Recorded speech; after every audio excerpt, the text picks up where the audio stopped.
Class 11-এর সিলেবাসের প্রথম কবিতা William ওয়ার্ডসওয়ার্থের লেখা কম্পোজড আপন ওয়েস্টমিনস্টার ব্রিজ সেপ্টেম্বর 3, 1802। এটা কবিতার পুরো নাম। ওয়েস্টমিনস্টার ব্রিজ তোমরা জানো লন্ডনে রয়েছে, খুব পুরনো সময়ের ব্রিজ, এখনও রয়েছে। 1802 সালে উইলিয়াম ওয়ার্ডসওয়ার্থ তার বোন ডরথি ওয়ার্ডসওয়ার্থকে নিয়ে সেপ্টেম্বরের কোনো একদিন বা তার আশেপাশের কোনো সময়ে, ঐতিহাসিকরা সম্পূর্ণ নির্দিষ্ট দিন বলেন না, তিনি খুব ভোরবেলা লন্ডন শহরকে ছেড়ে কিছু সময়ের জন্য ফ্রান্সে চলে যাচ্ছিলেন।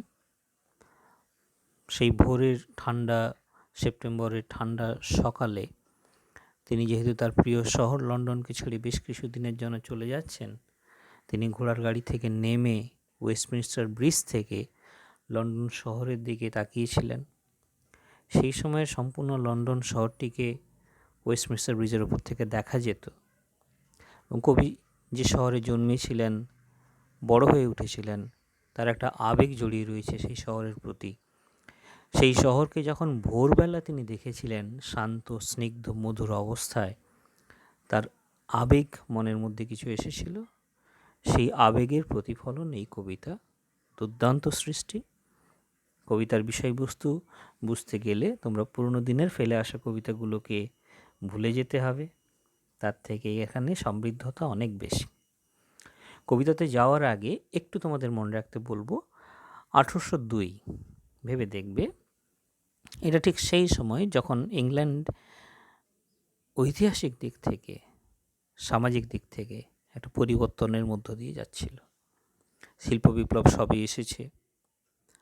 যে সময়টাতে লন্ডন শহরে জন্মেছিলেন উইলিয়াম ওয়ার্ডসওয়ার্থ, সেই শহর ছিল শান্ত স্নিগ্ধ প্রকৃতির কোলে। তারপর শিল্পায়ন, শিল্প বিপ্লবের ফলে তীব্র এবং হঠাৎ করে বদলে যেতে শুরু করে এই শহর। সেই শহরের পথঘাট, মানুষজন, বিশেষ করে নতুন কিছু পরিবর্তন যেগুলো অবশ্যই নেগেটিভ, দুটি বিশেষ করে তার মধ্যে আমি উল্লেখ করব। এক হলো পলিউশন, আর 2 নম্বর লেবার ক্লাস, শ্রমিক শ্রেণী, এদের আগমন ঘটেছিল লন্ডন শহরে। যে শহরে কবি জন্মেছিলেন, বড় হয়েছিলেন, আর বড় হয়ে যে শহরকে তিনি দেখছিলেন তার মধ্যে খুব পরিবর্তন ছিল। সেদিন ভোরবেলা যখন তিনি ওয়েস্টমিনস্টার ব্রিজ থেকে লন্ডন শহরটিকে দেখেছিলেন, তার সেই পুরনো দিনের লন্ডন শহরের কথা মনে পড়ে, যা প্রকৃতির কোলে খুব সুন্দর লাগছিল দেখতে। এই কবিতা কবির সেই আবেগের প্রতিফলন। চলো কবিতার বিষয়বস্তু আমরা দেখি। অনেক কিছু আলোচনা করার থাকবে, এটা আমাদের প্রথম পড়া হিসেবেই দেখো। Earth has not anything to show more fair. পৃথিবীর বোধহয় এর থেকে সুন্দর কিছু দেখানোর ছিল না। একটু খেয়াল করে দেখো, মোর ফেয়ার, আমরা জানি ফেয়ার অ্যাডজেক্টিভের কম্পারেটিভ ডিগ্রি ফেয়ারার, তারপর আসে ফেয়ারেস্ট। কবি এখানে ব্যবহার করছেন মোর ফেয়ার। কেন? ইংরেজি গ্রামারে এরকম ব্যবহার হয় যখন একই ব্যক্তির দুটো গুণের মধ্যে আমরা তুলনা করি, তখন গুড, বেটার, বেস্ট না হয়ে গুড কম্পারেটিভ ডিগ্রিতে মোর গুড হয়। ঠিক সেই রকম এখানে পৃথিবীর দেখানো অন্যান্য দৃশ্যগুলি যা সুন্দর, এবং পৃথিবীর দেখানো লন্ডন শহরের দৃশ্য, এই দুয়ের মধ্যে কবি তুলনা করেছেন। তাই দুটোই পৃথিবীর দৃশ্য, তাই তিনি ফেয়ারের কম্পারেটিভ ফেয়ারার না করে ব্যবহার করেছেন মোর ফেয়ার। পৃথিবীর এর থেকে বেশি সুন্দর দৃশ্য বোধহয় কিছু দেখানো ছিল না।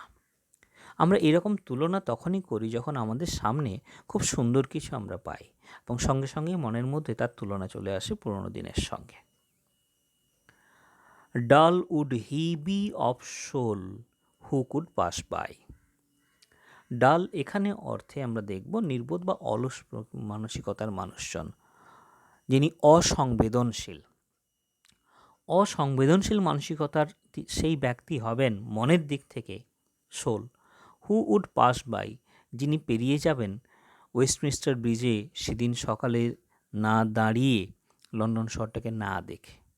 সুন্দর দৃশ্য পেলে আমরা দুদণ্ড দাঁড়িয়ে দেখি, কিন্তু কোনো ব্যক্তি যদি সেদিন না দাঁড়িয়ে চলে যান, লন্ডন শহরের সেই সুন্দর দৃশ্যকে মিস করেন, অবশ্যই তিনি ডাল ব্যক্তি, তিনি অসংবেদনশীল।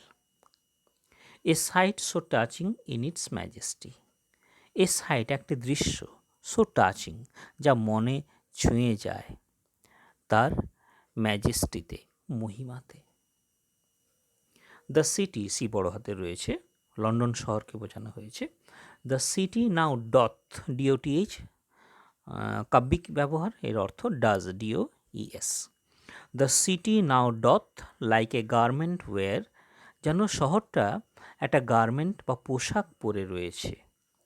The beauty of the morning silent bare, শহরটা কী পোশাক পরে রয়েছে না, the beauty of the morning, সকালের সৌন্দর্যটি যেন শহরের পোশাক, এবং সেই পোশাক পরার পরেও বাকি অ্যাম্বিয়েন্স, পরিবেশটা কেমন, সাইলেন্ট বেয়ার, সাইলেন্ট নিস্তব্ধ, আর বেয়ার উন্মুক্ত বা অনাবৃত, অর্থাৎ কোনো দিকে কোনো বাধা নেই, যেদিকে দৃষ্টি যায় মুক্ত দৃষ্টি। Ships, towers, domes, theatres and temples lie open unto the fields and to the sky. কবি ওয়েস্টমিনস্টার ব্রিজের ওপরে উঁচু স্থানে দাঁড়িয়ে চারিদিকে দেখছিলেন শিপস, জাহাজগুলি, টাওয়ার্স, উঁচু উঁচু টাওয়ারগুলি, ডোমস, গম্বুজাকার ছাদযুক্ত বাড়িগুলি, খুব বড় ছাদ যেগুলোতে থাকে, তলায় হলঘর জাতীয় বড় রুম রয়েছে, সেই রকম বাড়িগুলোর ছাদে গম্বুজাকৃতি ছাদ দেওয়া হতো তখনকার দিনের লন্ডনে। থিয়েটার, প্রেক্ষাগৃহ, যেখানে মানুষ তার শিল্পকলা দেখাতেন। অ্যান্ড টেম্পল, একটু খেয়াল করবে, লন্ডন শহর 1802 খ্রিস্টান প্রাধান্যযুক্ত শহর, হিন্দুদের তো থাকার কথা নয় বা অন্য কোনো পেগান ধর্মাবলম্বী মানুষের, তাও টেম্পল কেন? স্বাভাবিকভাবে যে কোনো ধর্মাবলম্বী মানুষের উপাসনাস্থল টেম্পল লাই। তাহলে এই যে শব্দগুলি কবি ব্যবহার করেছেন, কোনটাই কিন্তু শুধু ব্যবহারের জন্য তা নয়, প্রত্যেকটার অর্থ রয়েছে। শিপ, জাহাজ, 1802 তখনকার দিনে মানুষের দূরবর্তী স্থানে যাওয়ার একমাত্র মাধ্যম। টাওয়ার, টাওয়ার তখনকার দিনে তৈরি করা হতো বা এখনও তৈরি করা হয় কোনো গুরুত্বপূর্ণ ঐতিহাসিক ঘটনাকে সাক্ষী করে রাখার জন্য। ডোম, গম্বুজাকৃতির ছাদ, অর্থাৎ যার তলায় বহু মানুষজন একত্রিত হতে পারেন। থিয়েটার, মানুষের শিল্পকলা দেখানোর স্থান। টেম্পল, মানুষের উপাসনা স্থল। সকালবেলা কেউ কোথাও নেই, তারা নিস্তব্ধ, লাই যেন শায়িত রয়েছে। Open unto the fields and to the sky, একদিকে রয়েছে মুক্ত ফিল্ড অর্থাৎ ওয়াইল্ড নেচার, প্রকৃতি, অ্যান্ড টু দ্য স্কাই, আর অন্যদিকে আকাশ। All bright and glittering in the smokeless air, all bright, সব উজ্জ্বল, গ্লিটারিং, চকচক করছে, ইন দ্য স্মোকলেস এয়ার, ধোঁয়াবিহীন বাতাসে। স্মোকলেস কেন? ইন্ডাস্ট্রিয়াল সিটি লন্ডন, প্রচণ্ড ধোঁয়াতে সারাদিন ভরে থাকে। ভোরবেলায় যখন ফ্যাক্টরিগুলো বন্ধ, বাতাস পলিউশন ফ্রি, তাই কবি ব্যবহার করেছেন স্মোকলেস, যেমনটা তিনি তার ছোটবেলা দেখতেন। এইখানে কবিতার ফার্স্ট স্ট্যাঞ্জা শেষ হয়েছে। গুনে দেখো, 1 2 3 4 5 6 7 8, ফুল স্টপ রয়েছে। এইখানে স্ট্যাঞ্জা শেষ, first stanza. Now second stanza. Never did sun more beautifully steep, never did sun more beautifully steep, সূর্যরশ্মি এত সুন্দরভাবে এর আগে কোথাও আপতিত হয়নি। ইন হিজ ফার্স্ট স্প্লেন্ডার, তার প্রথম মাধুর্যে, জ্যোতি বা দীপ্তিতে। ভ্যালি, রক অর হিল, সে ভ্যালি উপত্যকা হোক, রক পাথর বড় হোক, অর হিল বা পাহাড়। কবি সব জায়গাতেই সূর্যোদয় দেখেছেন, কিন্তু এত সুন্দর সূর্যোদয় এর আগে তিনি দেখেননি। Never saw I, never felt, আগে কখনো আমি দেখিনি, আগে কখনো অনুভব করিনি। এ কাম সো ডিপ, যে কামনেস, নিস্তব্ধতা এত গভীর হতে পারে। চরম নিস্তব্ধতার কারণে কবির মনে গভীর চিন্তাধারার উদ্রেক ঘটেছে, এটা তিনি প্রথম অনুভব করছিলেন, তাই তিনি কথা বলছেন। The river glideth at his own sweet will. একটু লক্ষ্য করবে, দ্য রিভার গ্লাইডেথ প্রবাহিত হয়ে চলেছে নিঃশব্দে, আর রিভার বলতে লন্ডন শহরের পাশ দিয়ে বয়ে চলা টেমস নদী, তাকে হিজ বলা হয়েছে, অর্থাৎ পুরুষ রূপে দেখা হয়েছে। দ্য রিভার গ্লাইডেথ, নদ, আমরা জানি বাংলাতে নদ নদী, যেমন দামোদর নদ, আবার গঙ্গার নদী, সেরকম টেমস নদ। The river glideth at his own sweet will. কবি কল্পনা করছেন যেন নদীও সেই সকালের সুন্দর শান্ত স্নিগ্ধ পরিবেশের সঙ্গে মানানসই করে নিজের গতিও কমিয়ে নিয়েছে এবং নিঃশব্দে মধুর ছন্দে প্রবাহিত হয়ে চলেছে। ডিয়ার গড, হে ঈশ্বর, the very houses seem asleep. যেন দেখে মনে হয় প্রত্যেকটি বাড়িও ঘুমোচ্ছে। ঈশ্বরের কাছে কবি কৃতজ্ঞতা তার প্রকাশ করছেন এত সুন্দর দৃশ্য তাকে দেখানোর জন্য, যে প্রত্যেকটা বাড়িও যেন ঘুমন্ত আজকে। তিনি দেখছেন যেটা ওয়েস্টমিনস্টার ব্রিজের ওপর থেকে, কোনো বাড়িতে কোনো নড়নচড়ন নেই, বাড়ির মানুষজন ঘুমন্ত অবস্থায় রয়েছেন, কেউ ওঠেননি, তাই যেন দেখে মনে হচ্ছে বাড়িগুলোই ঘুমোচ্ছে। And all that mighty heart is lying still. আর মাইটি, অল পাওয়ারফুল, বিশাল শক্তিশালী হৃদয়, কার হৃদয়? লন্ডন শহরের। এবং সেই শহরের হৃদয় মাইটি কী করে হলো? শক্তিশালী। সেই শহরে বসবাসকারী ইন্ডাস্ট্রিয়াল কর্মঠ মানুষজনের জন্য, যারা জেগে উঠলে কর্মব্যস্ত হয়ে পড়েন। And all that mighty heart is lying still. আর এই বিশাল হৃদয় শহরের, তা যেন এখন নিঃশব্দে শুয়ে রয়েছে। এই হলো কবিতা। আমরা যখন ক্লাস শুরু করব তখন আবার আলোচনা করব, তবে তোমরা আরেকবার দেখে নাও। উইলিয়াম ওয়ার্ডসওয়ার্থ, ইনি রোমান্টিক মুভমেন্টের সঙ্গে যুক্ত কবি। রোমান্টিক মুভমেন্ট একটু গুগল করে দেখে নেবে। 1798 থেকে 1832 এই সময়কালটা ইংল্যান্ডে। এই সময়ের যে সাহিত্যিকরা ছিলেন তাদেরকে রোমান্টিক পিরিয়ডের কবি বলা হয়। রোমান্টিক পিরিয়ডের কিছু বিশেষত্ব রয়েছে, পরে আমরা তা নিয়ে আলোচনা করব। আর এই কবিতাটি একটি সনেট, তোমরা গুনে দেখবে। এটি 14 লাইনের কবিতা। প্রথম 8 লাইন রয়েছে, তারপরে 6 লাইন রয়েছে। এই যে স্মোকলেস এয়ার, এখানে লাইন বলেছিলাম তোমাদের, ফার্স্ট লাইন যে শেষ হচ্ছে, এটা 8 লাইন, এবং তারপরে রয়েছে পরের 6 লাইন। প্রথমে একটা অক্টেভ, পরেরটা সেস্টেট। অক্টেভ, সেস্টেট। ছন্দও রয়েছে, ছন্দ পাবে এই দেখো, fair, by, majesty, wire.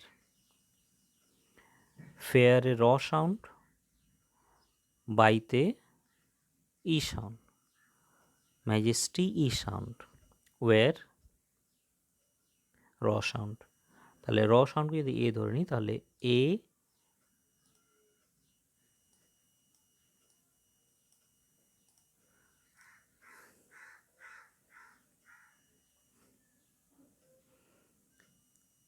R by ই sound B, A B B A.